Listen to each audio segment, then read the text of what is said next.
continued. Do you realize and understand that children think like children and not like adults, and the issues that Javan and Jainah have with me are being explained to you from a child's perspective? And the right thing, an adult thing for you to do, is discuss it with me and listen to what I have to say and help me find solutions. This whole ignoring me thing you've been doing for 5 years now is getting very tiresome. I am their mom, whether you like it or not, and if you love and care about our kids, you will set aside whatever issue you have with me, confront me or whatever, or deal with whatever outside reason there is for you never talking to me about our kids. And do the mature, responsible, respectable, considerate adult thing and co-parent with me, because you are in fact hurting them with this. I have never been so emotionally affected, disturbed, nor have I witnessed such unnecessary counterproductive behavior from another parent that has lasted for so long with no consideration or intention to try to help the situation, and seeing what it's done to our kids, because I have been around kids all my life, worked at 2 daycares, babysat, did youth work for years in addition to having 4 of my own, as well as parenting classes, books, and child psychology studies. And for you to ignore and dismiss me so insensitively, either for lack of knowledge or bitterness or resentment, is an insult to our kids, because they are half you and half me.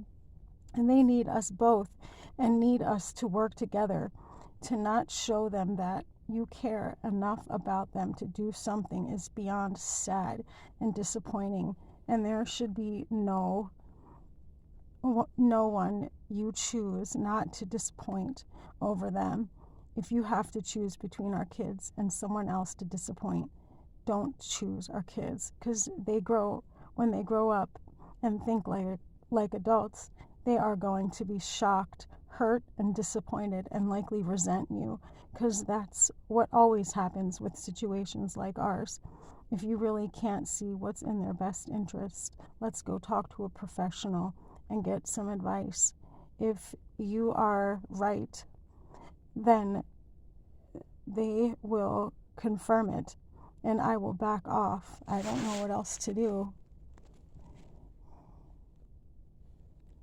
Okay, so to explain to you what Javan and Jainah complaint about me talking and on the ride home, okay, first of all, let me say that the ride driving them to drop them off is so emotionally difficult for me because of knowing of being separated from that I'm going to be separated from them.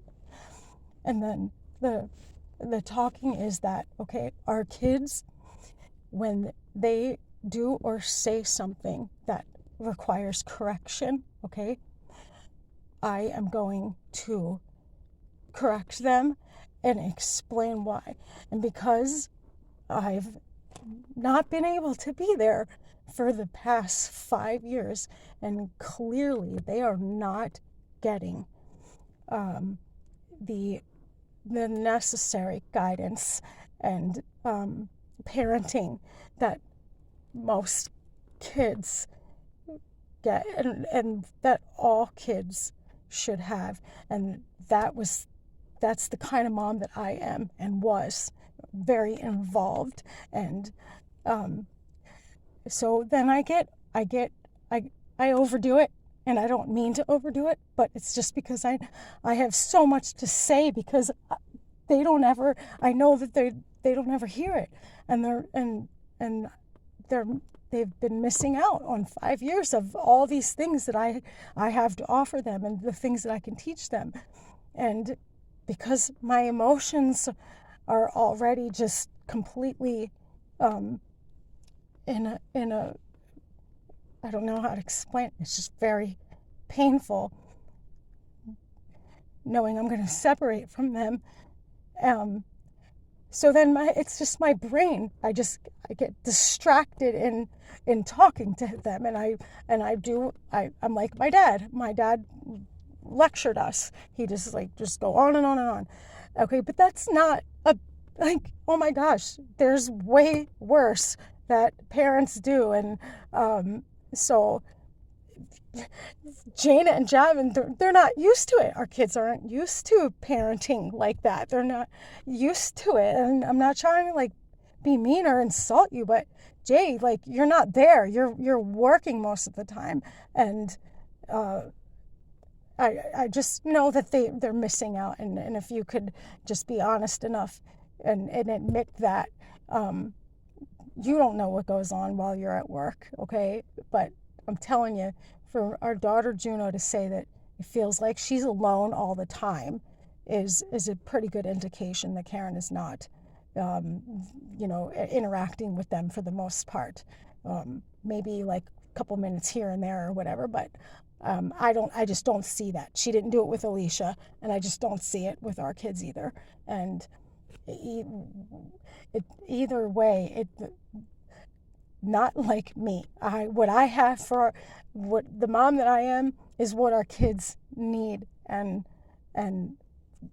I, if you had concerns, like, oh my gosh, you you should have tried to do whatever you could to to help to help me so that I could be there for our kids. But it works out better for you for me to not be around. And that's sad for our kids, because what we were doing before Karen came into the picture was what they needed, and they were happy. And it was kind of like our divorce didn't even really affect them because we were still living together, and it was the same as what they were ever always used to with us anyway. And that was the right thing to do, Jay. Like, our kids, doing what was best for them, setting aside what's best for us. And for the tiny amount of years that we have to be parents, for what, 16 to 18 years, we could have sacrificed that of our lives for our kids. And I tried, and I was willing, and I was there. And it's very disappointing that you didn't have it in you to do that as well. You needed to have a relationship. You needed to have a wife, and you just needed to cater to her. And because she couldn't handle having me around, you decided to cater to that and ignore what was best for our kids. I was best for our kids. And for Karen to not care either enough about our kids to know better, and to want to do whatever she had to do within herself to deal with her issues that caused her to put all her energy into keeping me away, to pushing me further away. You have to see this. Your eyes have to be open enough to see how that all of that was just not okay. And it's okay if you realize it and then you regret it and want to do something about it. And like I said in a previous video, I wouldn't hold it against you. I would never throw it in your face. I would not be spiteful, and I would not try to pay you back and whatever. I'm not like that. I would love nothing more but to just, like, we can leave the past in the past. Our Juno's 8 years old. Jonah's not yet 18. There's still time for us to fix this, to like give our best. Do you not have it in you to give your all to our kids, to do like what's right? You can't prove me wrong if you tried. Every child psychology textbook, every child psychologist, and every child who is now an adult, in addition to the parents that have all gone through this and have all the regrets that you're going to have. Like, if if you have a choice between, okay, so even if you think that what you're doing is the right thing to do, there's a better thing to do. There's another option that's even better than what you're doing now.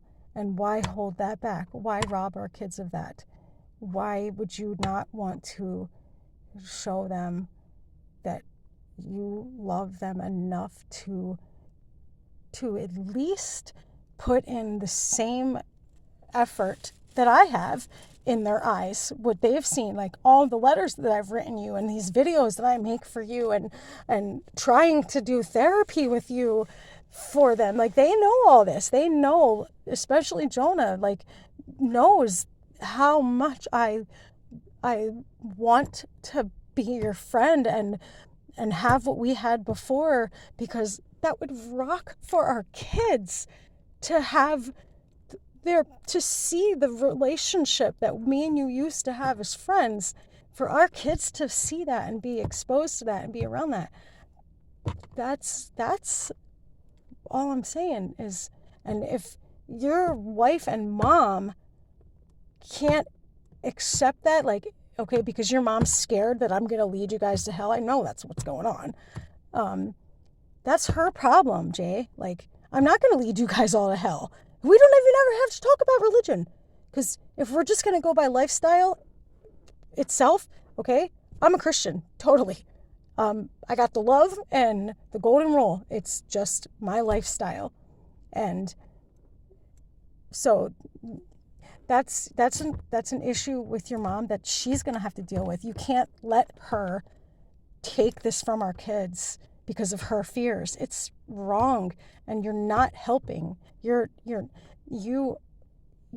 trying to avoid feeling like you're disappointing her is not an acceptable reason that you're taking me from our kids. It's not. Your mom is a grown woman, and you gotta get the courage enough to tell her that you are going to do what you think is right, and you can't have her trying to control everything. And for Karen, if she can't handle my presence because of her own issues, because it has nothing to do with her thinking that I'm bad for the kids. That's not it. And we all know that. It's her own issue with me. And that's not okay either. That's a problem that she's got to work on herself. And that would be a good thing. That would be a good thing for you to give your mom and Karen room to be able to learn and grow and change into better people. This is what I get from the Bible. This is the message that I get from the Bible on the Old and New Testament on, like, relationships and love and believing the best and putting other people before yourself and all that stuff. And I think inside you know that what I'm saying is truth. And I know that if you heard somebody else saying the same things that I am, you would agree with it. You would think it's wise. You would think it's absolutely the right thing to do and what God expects of us. That's what love is. That's all the things that I ask of you is not anything that I wouldn't do myself. I'm not being unfair, unrealistic or whatever. This is all completely and totally about our kids and the path that I see. I'm still their mom, in spite of what you want or whatever. I'm still their mom. I still have mother intuition. I still have a connection and a bond with my kids. Jainah and Javan are kids that are not used to being parented and they're just used to doing their own thing and not being corrected and whatever. And so that's what it is, Jay. It's so you're going to like allow them to choose not to come here because I mean it's utterly dumbfounding. I don't know. It's I'm flabbergasted that you would not talk to me about our kids and all the concerns that I have. Why wouldn't you want to hear about my concerns for our kids? Why would you? I mean, our kids, you got all four of our kids in therapy. And because as what, a replacement for me? Because I mean, they need me. Jonah's therapist asked him if he would like it if I came to meet to a session or whatever. And he said yes, and that's absolutely what my heart's desire is to get involved with.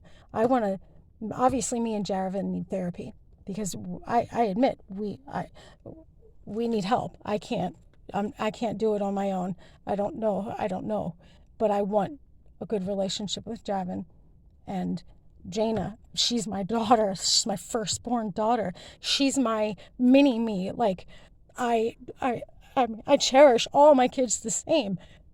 And I am dying with this separation. Like, it's not only what you've taken from them, that right now they might not express to you the loss or what but when they're grown up, and especially when they have kids of their own, and then the relationship that they're going to have with me, that's going to be solid and forever, they are definitely going to be like, what the heck? Why did we have to miss out on my mom? Like, I'm not kidding, Jay. Like, this is, if you took the time to say, okay, you know what? I want to observe. I want to observe Sabrina with the kids and they're the whole weekend, whatever. We'll set up a camera, whatever, or you can be here or have me over your place. You keep talking about it, or you were anyway.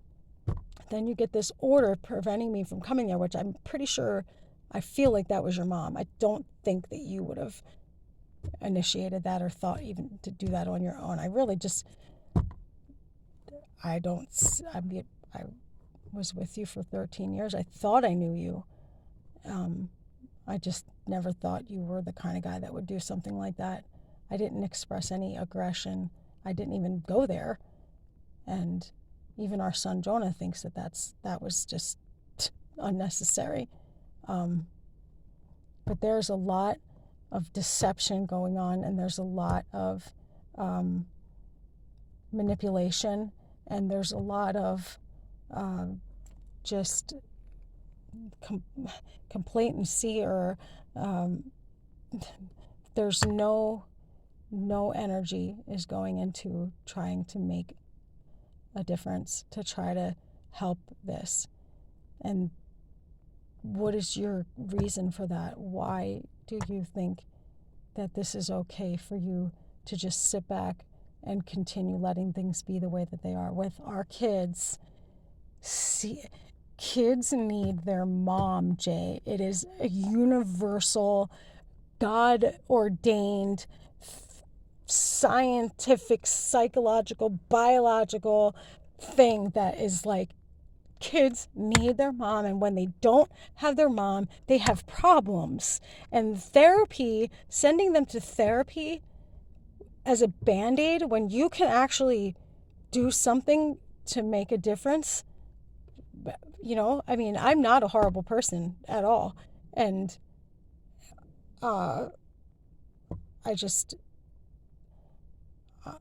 I can't believe that you are doing this for 5 years now. I can't believe that you're rejecting. I mean, I've reached out to you, I've tried to offer peace and explaining to you how it's in our kids' best interest that we be friends like we used to. Jonah, clearly, he's been so much trying to help and make a difference because he feels bad, and it's not his job to. We should not be burdening our son with doing things that you should be doing, Jay. And he was so excited for us to get therapy. That was all his idea. Like, that was all him asking me, why are things not like they used to be? When, when Mike was alive and we all got along, like what he, and that is something that is on our son's heart. And obviously it's on the younger ones too, whether they express it or not, Jay. I was a kid with divorced parents, and I'm telling you from experience, as well as every other person that was in the similar situation will tell you, what would have been nice would have been for the parents to choose to grow up and be mature and set a better example. All this stuff is what you're teaching our kids, and in none of this stuff you would ever be likened to see our kids do to somebody else. I am never going to give up. I'm never going to just not say anything. I'm trying to get through to you the best way that I know how. And I'm trying to make a difference. I'm trying to do this with love. I'm trying to, this whole situation, I have significantly learned and grown so much just from this, and the self-control that I have acquired, the patience that I have acquired in this time. And for me to, you've hurt me so bad, and you've really angered me. And in my past, when people would make me feel the feelings that you make me feel, I didn't handle it in a productive way. I, a lot of times, was violent and aggressive and very, said a lot of really, really hurtful, painful things, mean things. And then the slandering them to everybody that would listen. And I don't have it in me at all to be like that. And I wish that you could give me some credit. I wish that you could think about my journey and how far I had grown, even in the 13 years you were with me. And so, yeah, I got sick for a while and made some poor choices or whatever. But that was all meant to be. Like, I had to go through all that, but that's not who I am. I've been way past that for years now, and you would know that if you took the time. But if you could think, like, maybe